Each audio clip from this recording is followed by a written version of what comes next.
No Japão antigo, existiu um monge solitário que tentou fazer um morto voltar à vida. O resultado não era nada mais que um arremedo de humano. Este caso esteve relegado ao esquecimento por mais de 800 anos.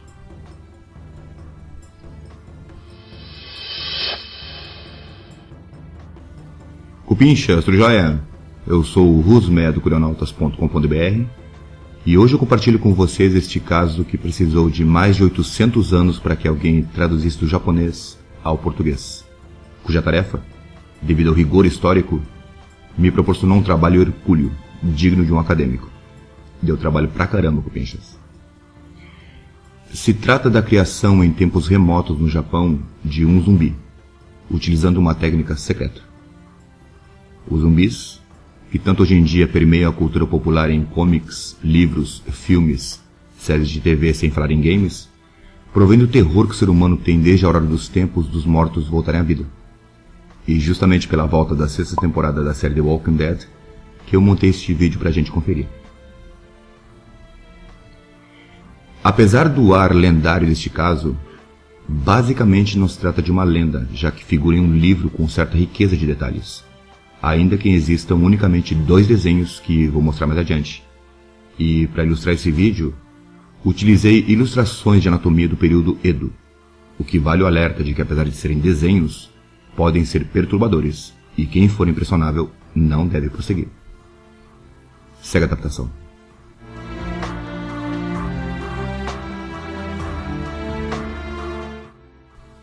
No final do período Heian e início do período Kamakura, no Japão, existia um monge poeta cujo nome presenteado por seus pais era Yoshikyo Sato, quando nasceu no ano de 1118, durante o reinado do imperador Toba.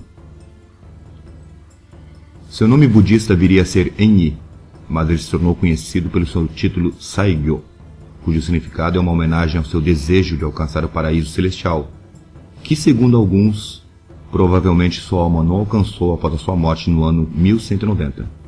E você já deve imaginar o porquê, e eu explico mais adiante.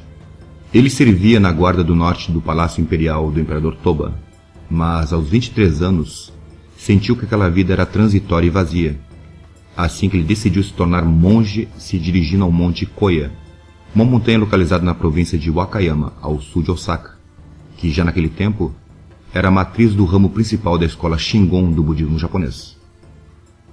Nesse lugar foi elaborado pelos monges o Shinkokin Wakashu, ou a nova coleção de poemas antigos e modernos, um compêndio amplamente considerado como uma das 3 antologias poéticas mais influentes na história literária do Japão. E justamente nesse tratado, figura que o monge Saigyo caiu em desgraça ao lançar mão de uma técnica proibida para fazer o esqueleto de um morto voltar à vida.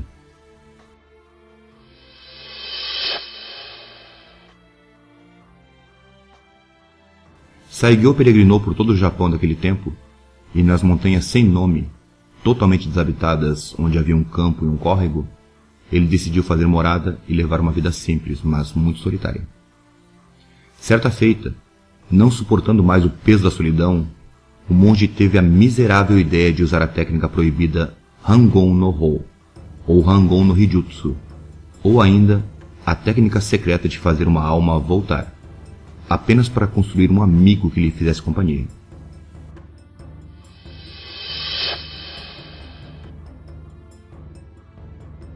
Saigyo então partiu para a tarefa de recolher no campo ossos humanos que se encontravam espalhados à mercê das intempéries. Naquele tempo, o Japão vivia períodos de guerra, e não eram raros campos de batalhas cobertos de ossos.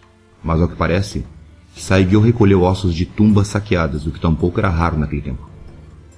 E este é o desenho que retrata essa cena. Ele reuniu os ossos e colocou em ordem, formando o esqueleto com a forma humana. Esfregou nos ossos um pó feito com Hisouseki, ou pedra de arsênico. Curiosamente, esse mineral conhecido como arsênio foi descoberto oficialmente no Ocidente em 1250 por Alberto Magno, um filósofo, escritor e teólogo católico, ou seja, muito tempo depois de já utilizarem esse elemento no Japão para matar ratos.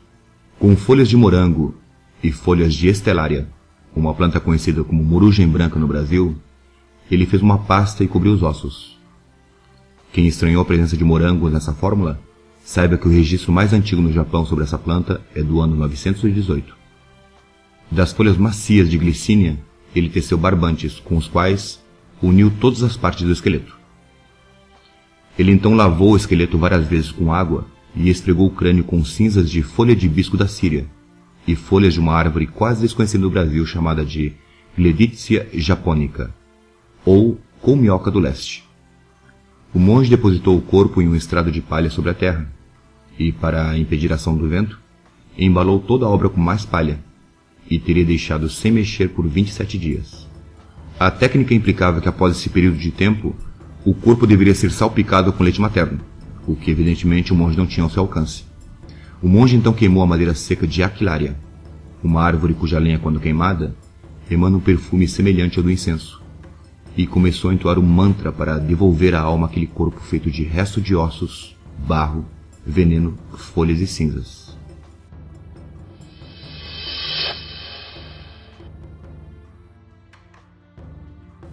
O monge Saigyo conseguiu trazer de volta à vida aqueles restos de ossos, mas o resultado era um homúnculo com uma vaga semelhança com o Golem, da tradição mística do judaísmo, um ser trazido à vida através de um processo mágico. Mas a criatura trazida de volta à vida pelo monge, e portanto diferente do Golem, era um monstro. Seu aspecto era vagamente de um homem, mas não era humano. Era uma criatura artificial, cuja pele do corpo e do rosto tinha a cor inexpressiva do barro, tão inexpressiva quanto sua expressão paralisada. Sua voz era como a de uma grande cítara, o koto japonês, ou, mais precisamente, de uma flauta mal tocada, que emitia apenas sons aleatórios, sem o menor resquício de inteligência. A criatura caminhava e até dançava sob os comandos do monge, e nada mais, sendo para o nosso entendimento atual apenas um zumbi, mas que não comia e nem apodrecia. E este é o segundo desenho que retrata o zumbi de pé ao lado do monge.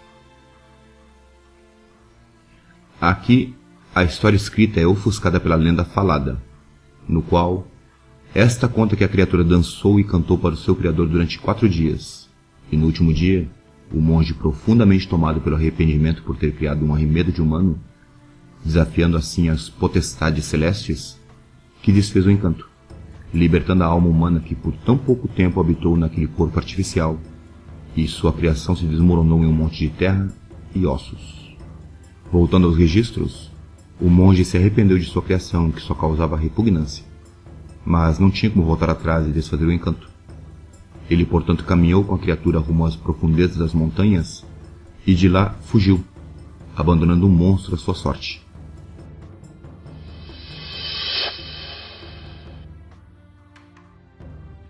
Como disse no começo deste vídeo, ainda que pareça lenda ou parábola, este caso é tratado nos registros como um caso real, e mais inquietante ainda seria a obscura origem da técnica, já que apesar da antiguidade deste mistério, o monge Saigyo não foi o criador da fórmula.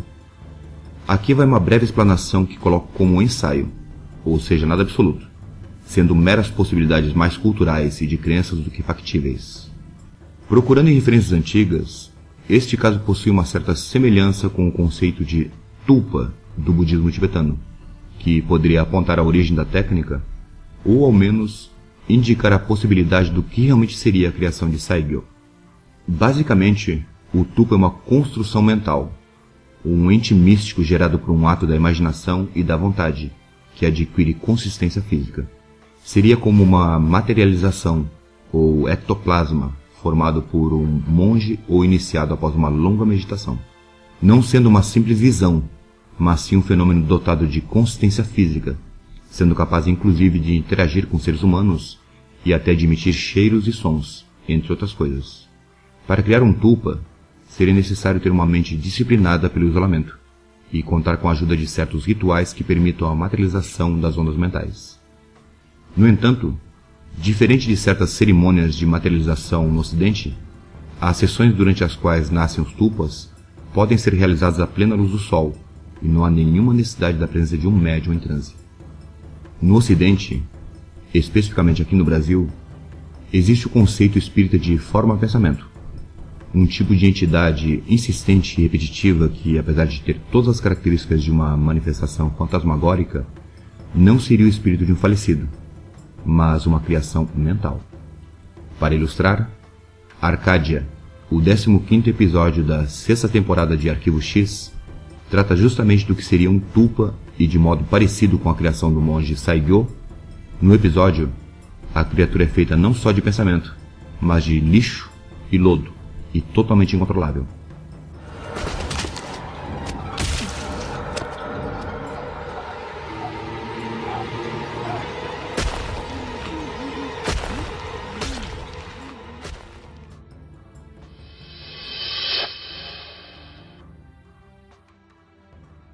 Alguns dias mais tarde, o monge Saigyo chegou à casa de um amigo seu, o célebre cortesão Minamoto no Moronaka, um poeta e conselheiro de primeiro escalão do imperador. O monge então conta toda a sua história, todo o procedimento, ritual e seu resultado ao conselheiro, e este aponta os erros cometidos por Saigyo, explicando que o princípio estava correto, mas a técnica aplicada era imperfeita. Moronaka ensinou então o modo correto a Saigyo, que, na verdade, não deveria ter queimado perfumes, pois estes afastam as más influências e atraem os santos budistas das terras da felicidade, que repudiam com todas as forças a vida e a morte, e, portanto, dificílimos de controlar. Em outras palavras, dentro desse conceito, o correto seria atrair um espírito inferior para possuir e animar o corpo morto. O realizador da técnica precisaria ficar em jejum por 7 dias antes de realizar o ritual, e culminá-lo com gotas de leite materno. Minamoto no Moronaka afirmou ainda que havia realizado a mesma técnica obtendo sucesso ao criar um ser humano perfeito. Tão perfeito que naquele momento sua criação era um ministro do próprio imperador. Isso mesmo, Cupinchas. A história já é suficientemente interessante apenas com a criação de um zumbi, e passa a ser extraordinária com a surpresa de alguém mais ter levado a cabo, gerando um ser humano perfeito com todas as características que nos definem, e que inclusive ocupava um cargo de extrema importância no governo daquele tempo. No entanto, Minamoto no Moronaka, o criador dessa cópia tão perfeita, disse ao monge que não podia revelar o nome de sua criação, pois caso contasse, ambos, criador e criatura, se dissolveriam da forma mais violenta possível. Saigyo morreu no dia 16 de fevereiro do ano de 1190, deixando como último legado uma poesia sobre o desejo de uma morte na primavera, quando a lua estivesse cheia e sob as flores que desabrocham. Mas, segundo alguns, sua alma estaria eternamente comprometida por sua abominável transgressão. E é isso, Cupinchas. Obrigado por assistirem. Abraços.